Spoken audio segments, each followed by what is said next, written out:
যুবক মনে করছে ইমামের বাড়ি সেই নোয়াখালী,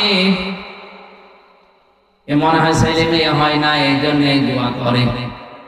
ডাক দিয়ে বলছে, মুরব্বী আপনার ছেলে মেয়ে কয়টা? 11টা। প্রতিদিন যে দোয়া পড়ে দোয়ার মানে জানেন?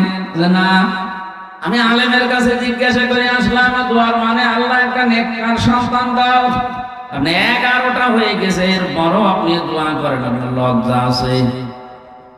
ইমাম সাহেব বলছে, বাবাজি দোয়ার মানে এই, আমি যদি আগে জানতাম তো 10 বছর আগে দোয়া বাদ দিতাম। আমি তো জানি না যে দোয়ার ভেতরে কি আছে, পড়িয়েই যায়, আল্লাহ দিয়েই যায়।